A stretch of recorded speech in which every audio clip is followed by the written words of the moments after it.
Nama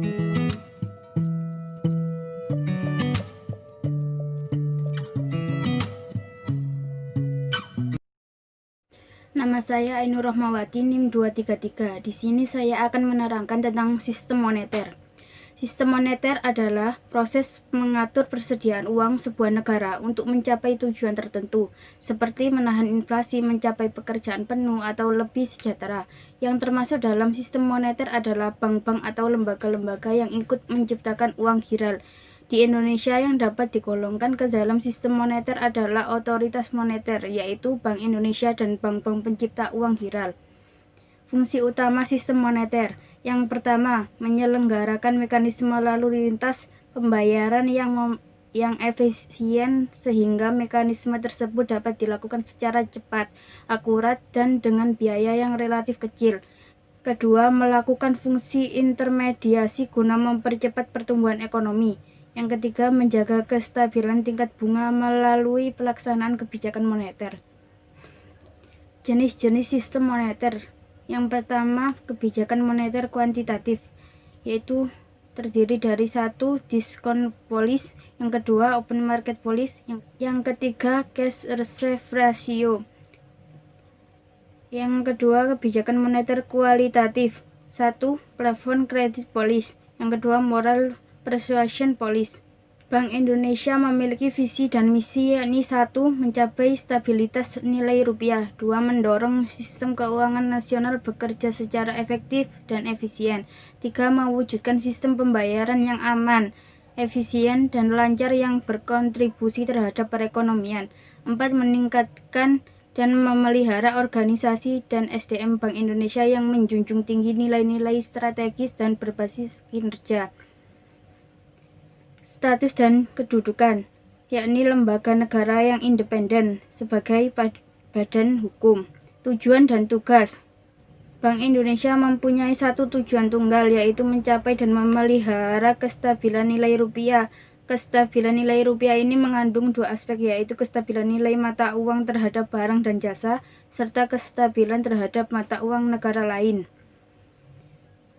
Tugasnya adalah 1. Menetapkan dan melaksanakan kebijakan moneter, 2. Mengatur dan menjaga kelancaran sistem pembayaran, 3. Stabilitas sistem keuangan.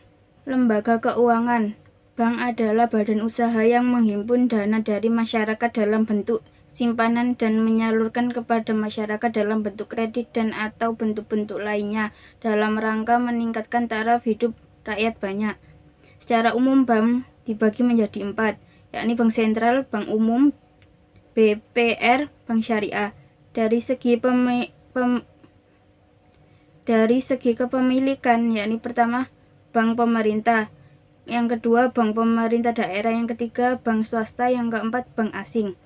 Lembaga keuangan non-bank, yakni pasar modal, pasar uang, koperasi simpan pinjam, perusahaan penggadaian, perusahaan sewa guna usaha, perusahaan asuransi, perusahaan anjak piutang, perusahaan malventura, dan yang terakhir dana pensiun. Perkenalkan, saya Risma Evinda Yuleha. Saya akan menjelaskan materi mengenai proses penciptaan uang dan regulasi sistem keuangan. Nah, pertama saya akan menjelaskan terlebih dahulu mengenai proses penciptaan uang. Uang adalah suatu benda yang memiliki fungsi sebagai alat tukar-menukar, alat penyimpan nilai, satuan hitung, dan ukuran pembayaran yang tertunda. Perlu diketahui bahwa uang pada awalnya hanya berfungsi sebagai alat tukar-menukar saja. Tetapi seiring dengan perkembangan manusia dalam memenuhi kebutuhan ekonominya, fungsi uang semakin bertambah dan berkembang sehingga mempunyai fungsi uang seperti saat ini. Pertama, uang sebagai alat penyimpan nilai. Sesuai dengan sifatnya, manusia adalah makhluk yang gemar untuk mengumpulkan dan menyimpan kekayaan dalam bentuk barang-barang yang berharga, seperti tanah, mobil, rumah, dan lainnya.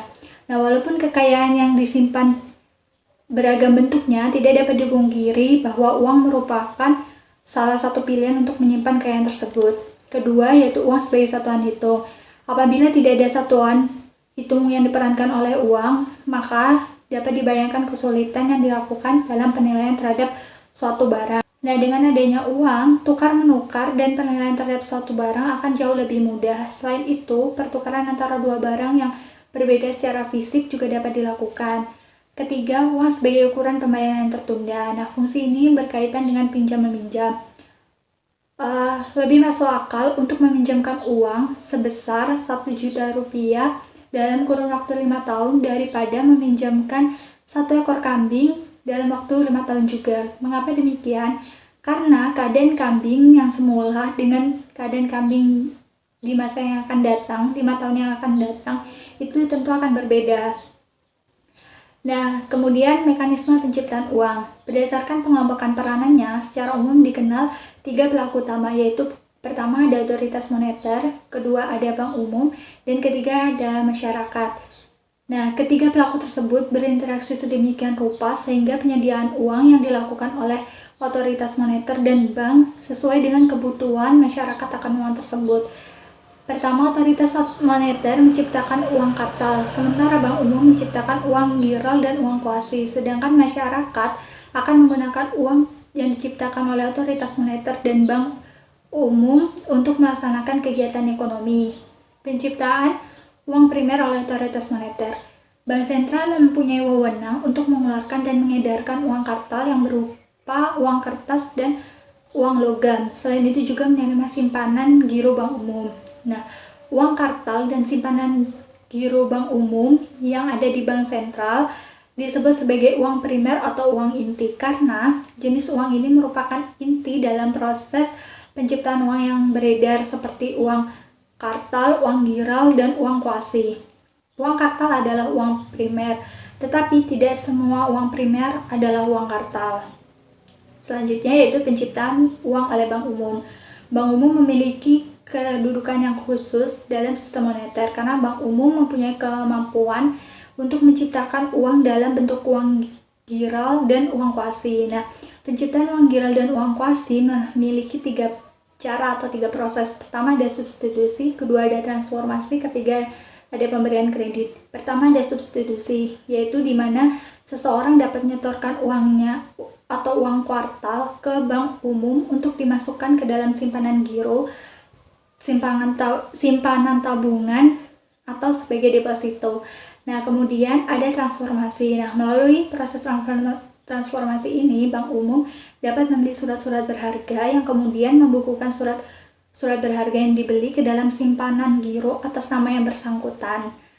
Kemudian yang ketiga ada pemberian kredit, di mana bank umum memberikan sejumlah dana kepada kreditur atau kepada nasabah dan membukukan kredit tersebut ke rekening giro atas nama debitur yang menerima kredit tersebut. Nah, kemudian ada regulasi sistem keuangan, yaitu pertama ada Undang-Undang Republik Indonesia Nomor 13 Tahun 1968 tentang Bank Sentral. Kemudian yang kedua ada Undang-Undang Nomor 21 Tahun 2008 tentang Perbankan Syariah. Ketiga ada Undang-Undang Nomor 24 tahun 1999 tentang lalu lintas devisa dan nilai tukar rupiah. Kemudian ada Undang-Undang Republik Indonesia Nomor 3 Tahun 2011 tentang transfer dana.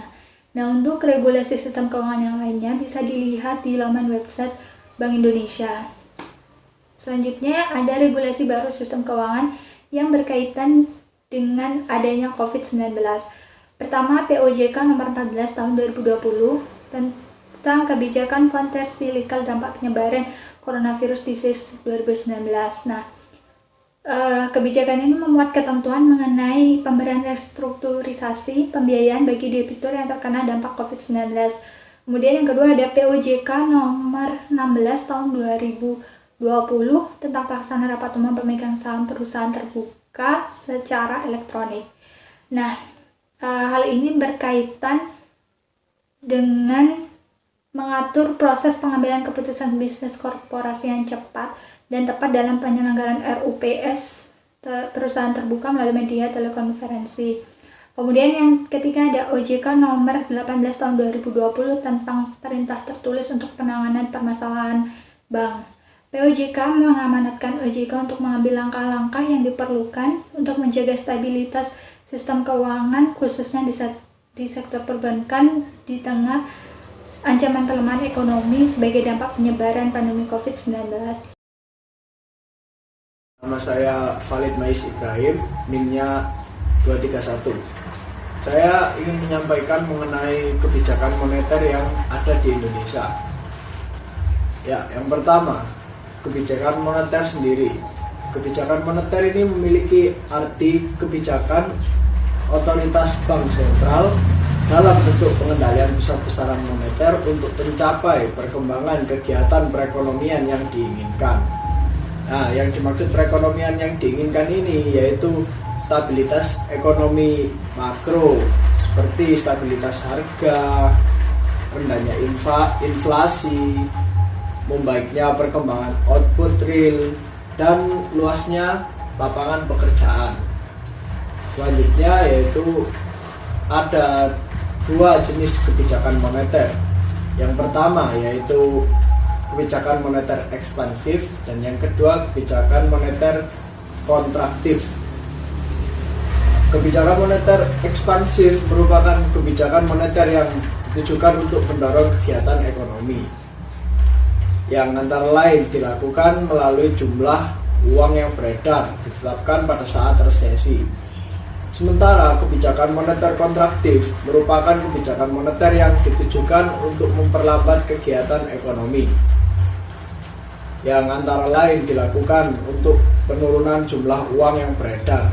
Nah, kebijakan ini diterapkan pada saat inflasi seperti tahun 98. Dan hingga saat ini Bank Indonesia masih menggunakan uang primer sebagai sasaran operasional, baik itu operasi pasar terbuka (OPT), fasilitas diskonto, giro wajib minimum, dan imbauan. Sementara untuk tujuan dari kebijakan moneter Bank Indonesia ini yaitu yang pertama, Bank Indonesia bertujuan untuk mencapai dan memelihara nilai stabilitas rupiah. Dan yang kedua, peran kestabilan nilai tukar ini sangat penting dalam mencapai stabilitas harga dan sistem keuangan. Maka dari itu, Bank Indonesia juga menjalankan kebijakan untuk menjaga kestabilan nilai tukar agar sesuai dengan fundamentalnya, dengan menjaga mekanisme pasar. Selanjutnya yaitu ada meningkatkan kesempatan kerja, memperbaiki neraca perdagangan kerja masyarakat dengan meningkatkan ekspor dan mengurangi impor barang dari luar negeri. Dan yang terakhir ada membantu pemerintah melaksanakan kewajibannya yang tidak dapat terrealisasi melalui sumber penerimaan yang normal. Ya, sekian presentasi dari kelompok 9, kurang lebihnya mohon maaf. Wassalamualaikum warahmatullahi wabarakatuh.